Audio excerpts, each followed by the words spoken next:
എന്ന് വെച്ചാൽ ഇത് നമ്മുടെ വാഷിംഗ് ബേസിൻ്റെ താഴെയായിട്ട് വരുന്ന അടുക്കളയിലൊരു സൈഡാണേ. അവിടെ ആയിട്ട് എലിയെല്ലാം തുറന്നു വെച്ചിരിക്കുകയാണേ. നേരത്തെ ഞങ്ങൾ കോൺക്രീറ്റ് ഒക്കെ ചെയ്തതായിരുന്നു, എന്നിട്ടും എലിയെല്ലാം തുറന്ന് ഇങ്ങനെ ഇട്ടിരിക്കുവാണേ.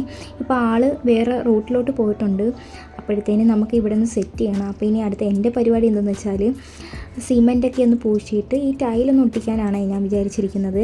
അപ്പം ഞാൻ തന്നെയാണ് ചെയ്യുന്നത്. അപ്പോൾ ടൈലിൻ്റെ പല പല പീസുകളാണ്, ഒരേ മോഡലല്ല, പല ഡിസൈനിൽ വരുന്ന ടൈലിൻ്റെ പീസുകളാണ്. ഇവിടെ ഇരുന്നതാണ് ഞാൻ ഒട്ടിക്കാൻ വിചാരിച്ചത്, മേടിച്ചതല്ല. ഒരേ മോഡൽ ടൈലല്ലാത്തത് കൊണ്ട് തന്നെ നല്ല വൃത്തികേട് കാണും. എന്നാലും ഈ മണ്ണൊക്കെ ഇങ്ങനെ തുറന്നിങ്ങനെ വെച്ചിരിക്കുന്ന അതിനേക്കാളും ഒരു മെനയാക്കി എടുക്കാനാണ് ഞാൻ ഉദ്ദേശിക്കുന്നത്. അപ്പോൾ സിമെൻറ്റൊക്കെയാണ് കുഴയ്ക്കാൻ പോകുന്നത്. ആദ്യമായിട്ടാണ് ചെയ്യുന്നത്. സിമെൻറ്റൊന്നും കുഴയ്ക്കാനൊന്നും അറിയത്തില്ല. പണ്ട് അച്ഛൻ ചെയ്യുന്നതൊക്കെ ഏകദേശം ഇപ്പം ഞാൻ കാണാറില്ല, അച്ഛനൊക്കെ ഇങ്ങനെ ചെയ്യുമായിരുന്നു. അത് കണ്ടിട്ടൊന്ന് ഒരു ഐഡിയ വെച്ച് ചെയ്യുവാണേ. പിന്നെ മണ്ണ് ചേർക്കുന്നില്ല, കാര്യം ഈ ടൈലൊട്ടാൻ വേണ്ടിയിട്ടാണ് മണ്ണ് ചേർക്കാത്തത്. ഇതിലാണെങ്കിൽ വെള്ളം ഒഴിച്ചിട്ട് അങ്ങ് ആവാത്തത് കണക്കെ എന്താണെന്നറിയത്തില്ലായിരുന്നു. ഞാൻ വിചാരിച്ചു നമ്മൾ ഫസ്റ്റായിട്ടല്ലേ ചെയ്യുന്നത്, വെള്ളം എന്താ പിടിക്കാത്തതെന്ന്. പിന്നെ വെള്ളം ഒഴിച്ചൊഴിച്ച് കുഴച്ചെടുത്തേനും സെറ്റായിട്ടുണ്ട്.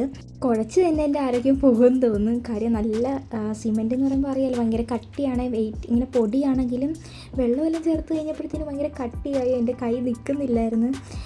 ചെയ്ത് കഴിഞ്ഞപ്പോഴാണ് മനസ്സിലായത് ഓരോരുത്തരെ ജോലി എത്രത്തോളം എഫേർട്ടായിരിക്കും എന്നൊക്കെ. അപ്പം നമ്മൾ പെണ്ണുങ്ങളും കാണിക്കണ്ടേ നമുക്കും ചെയ്യാനൊക്കെ അറിയുമെന്ന്.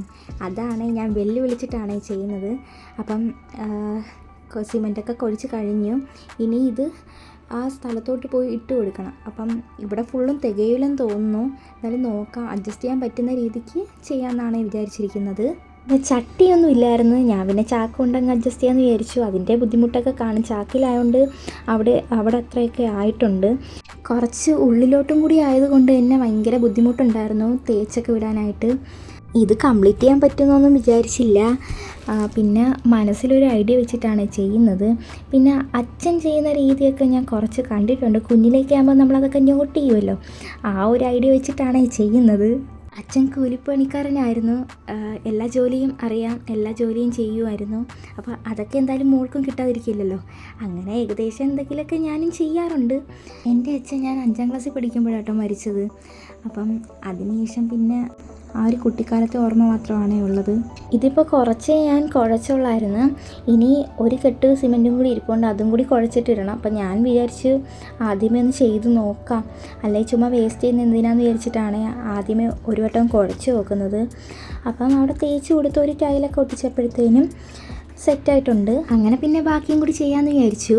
പിന്നെ ജിത്ത് വന്നിട്ട് ചെയ്യാമെന്നായിരുന്നു പറഞ്ഞത്. അപ്പോൾ പിന്നെ ഞാൻ ഒറ്റയ്ക്ക് അങ്ങ് ചെയ്തു. ഞങ്ങൾ ഒരുമിച്ച് ചെയ്യാനായിട്ടാണ് നിന്നത്. സിമെൻ്റ് ആണെങ്കിൽ നല്ല കുറവാണേ.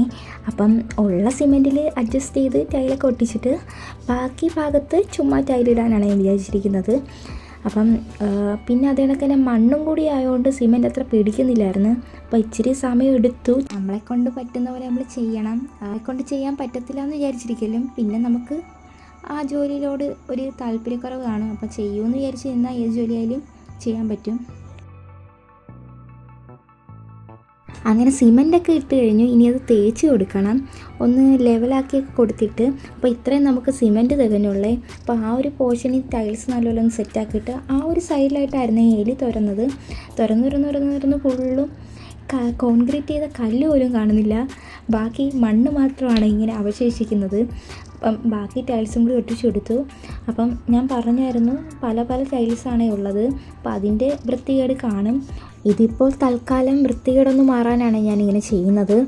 ഇനി എലീനെയൊക്കെ ഒട്ടിച്ചിട്ട് വേണം ബാക്കി കാര്യങ്ങളൊക്കെ ചെയ്യാൻ. അതുവരെ പിന്നെ ഇങ്ങനെ സെറ്റ് ചെയ്യാമെന്ന് വിചാരിച്ചു. പിന്നെ ഉള്ള പീസൊക്കെ ഞാൻ അത്യാവശ്യം സെറ്റ് ചെയ്തിട്ടുണ്ട്. പിന്നെ ചെറിയ പീസുകൾ മുറിക്കാനായിട്ട് നമുക്ക് മുറിക്കുന്ന മെഷീനൊന്നും ഇല്ലാത്തതുകൊണ്ട് അത് സെറ്റ് ചെയ്യാൻ പറ്റത്തില്ല. അപ്പം ഉള്ള ടൈൽസ് പറ്റുന്ന രീതിയിലൊക്കെ അടയ്ക്കാൻ പറ്റുന്ന രീതിയിലൊക്കെ സെറ്റ് ചെയ്തിട്ടുണ്ട്. ബാക്കി ആ ഒരു ചെറിയ സ്പേസൊക്കെ വന്നിട്ടുണ്ട്, അവിടെ മാത്രം ടൈൽസ് നമുക്ക് പൊട്ടിക്കാനായിട്ടൊന്നും പറ്റിയിട്ടില്ല. കുറച്ചും കൂടി സിമെൻറ്റ് മേടിച്ചിട്ട് ആ ഫില്ലാക്കേണ്ട സ്ഥലത്തൊക്കെ ഇട്ട് കൊടുക്കാമെന്ന് വിചാരിച്ചു. ആ അറ്റത്തൊക്കെ ഞാൻ സിമെൻറ്റൊക്കെ ഒന്ന് തേച്ച് കൊടുക്കുന്നുണ്ട്. ആ സൈഡിൽ നിന്ന് എപ്പോഴും ഇങ്ങനെ മണ്ണ് ഇടിഞ്ഞ് വീഴുമായിരുന്നേ. അപ്പോൾ എപ്പോഴും തൂത്തുകൊണ്ടിരിക്കണമായിരുന്നു. അപ്പം ആ ഒരു ബുദ്ധിമുട്ട് ഒഴിവാക്കാൻ വേണ്ടിയിട്ട് സിമെൻറ്റ് ഞാൻ അത്യാവശ്യം നല്ലപോലെ തേച്ച് കൊടുക്കുന്നുണ്ട്. എന്തെങ്കിലും പോരായ്മകളുണ്ടെങ്കിൽ ആരെങ്കിലും ഇതിനെക്കുറിച്ച് അറിയാവുന്നവരുണ്ടെങ്കിൽ ഒന്ന് കമൻറ്റ് ചെയ്യണേ. ഇനി ടൈൽസൊക്കെ ഒന്ന് തുടച്ചു കൊടുക്കണം. നേരത്തെ കഴുകിയതാണെങ്കിലും നമ്മൾ ചെയ്തുകൊണ്ടിരുന്നപ്പോൾ തന്നെ സിമെൻറ്റിൻ്റെ ഇതൊക്കെ ആയിട്ടുണ്ട്. അപ്പം നമുക്കതൊന്ന് തുടച്ചു കൊടുക്കാം. പിന്നെ ഈ സൈഡിലായാലും സിമെൻറ്റ് തേച്ച ഭാഗത്ത് വേസ്റ്റായിട്ടുള്ളതെല്ലാം തുടച്ച് കളയുന്നുണ്ട്. പിന്നെ ഇവിടെ വൃത്തിയാക്കണം. അപ്പോൾ ഇനി തൂത്തുവാരിയിട്ട് തുടയ്ക്കാമെന്ന് വിചാരിച്ചു.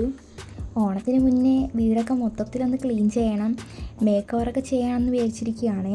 അതിനായിട്ട് കുറച്ച് പ്രോഡക്റ്റ്സൊക്കെ മേടിക്കണം. അതിനാണ് വെയിറ്റ് ചെയ്യുന്നത്.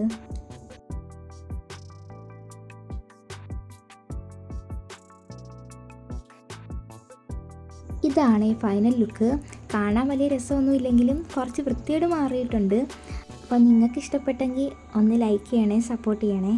അപ്പോൾ ഇന്നത്തെ വീഡിയോ ഇത്രയേ ഉള്ളൂ. അപ്പോൾ അടുത്ത വീഡിയോയിൽ കാണാം.